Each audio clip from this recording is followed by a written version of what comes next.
نو دیږي الله پاک فرمایي چې یا ایها الذین آمنو خذوا رواخلی حذرکم خپل وسلې. نو اسباب استعمالول دا د توکل خلاف نه دي. اسباب استعمالول دا د توکل خلاف نه دي، بلکې توکل په الله باندې دی ته ویل شي چې اسباب اختیارول او نتیجه په الله باندې پرې خودل دی ته توکل ویل شي.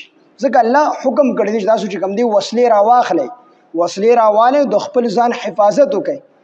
د انسان دا جان چې دی وجود چې دی دا د الله امانت دی، نو د دې باندې حفاظت کوي. د دې وجه نه خودکشي آرامه ده چې یو سړی خودکشي وکړي د حرام کار وکړي، الله به دې نه تپوس کوي. ځکه چې دا بدن د خپل نه دی، دا د الله امانت دی. نو دلته کې الله حکم کوي چې تاسو وسلې راواخلئ. نو توکل دې ته ویل شي چې وسله به راخلي، اسباب به استعمالوي، خو په دې اسبابو باندې به یقین نه کوي، یقین به په الله کوي.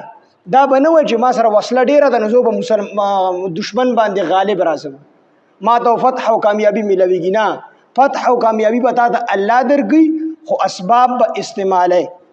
خلک وي څه ناسبه کوي، لاس خپې به تغړی، نو دا ستا په وس کې دا به راخلي، نور تا ته فتح او کامیابي دا وسله نشي درکولی. جنگ احد کې مسلمانانو سره هر څه برابر وو، بیا ورته هم ظاهري طور شکست وشو. جنگ بدر کې ورسره هېڅ نه، خو الله جل جلاله هغې ته فتح او کامیابي ورکړل. نو وسله دا د الله حکم دی، د وسله چې د جهاد د پاره ځي نو وسله به راخلي، دا د الله حکم دی. نو اسباب استعمالول او نتیجه په الله پرې ښودل دی ته چې کوم دی توکل ویلی شي. نو فرمایي یا ایها الذین آمنو، ای ایمان والو، خذوا تاسو راواخلئ حذرکم خپلې وسلې، فنفروا تاسو اوځئ، ثباتن وړې وړې ډلې. ثبات دا د ثبتون جمع ده او د دې معنی د وړې وړې ډلې، ان تاسو وړې وړې ډلې اوځئ. او ینفروا یا تاسو اوځئ جمیعا ټول په جمع باندې، لوی لوی ډلې اوځئ، ټول په جمع باندې یو ډله اوځئ دشمن دپاره، خو یوازې یوازې مه اوځئ. ځکه په یوازې یوازې وتو کې د دشمن دپاره مسلمانانو ته نقصان دی. کیدای شي یو کس عمومي او دوه درې پرې راشي قتل یې کړي، شهید یې کړي. نو دلته کې خو الله پاک جل جلاله د جهاد په باره کې دا حکم فرمایي، خو عام مسلمانانو ته هم د شریعت دا حکم دی چې تاسو چې کوم دی بهر وځئ په سفر باندې، نو یوازې به نه ځئ. ځکه نبی علیه السلام فرمایي چې کوم سړی یوازې په سفر باندې ځي په عام حالاتو کې، نو دا شیطان دی.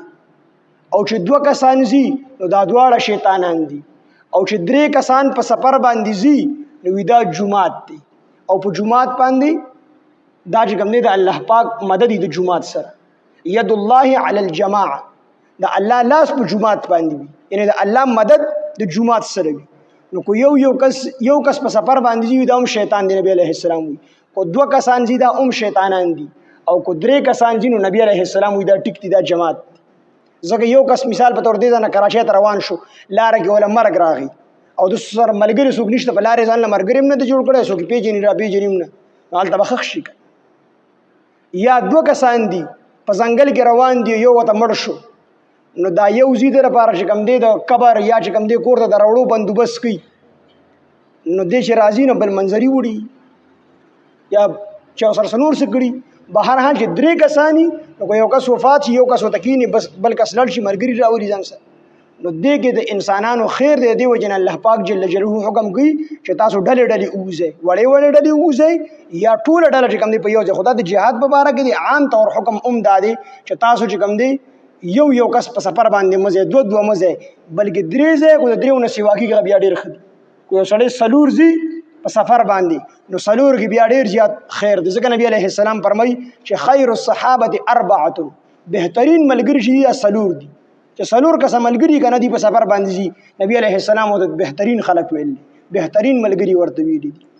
وخیر سرایا 400، او بهترین وړوکې لښکر دا د 400 کسانو دي. وخیر الجیوش 4000، او بهترین غټ لښکر دا د 400 کسانو دي. نو دغه چې کوم دی حکم دی چې تاسو ډلې ډلې اوځئ، وړې وړې ډلې یا ټول په جمع باندې اوځئ.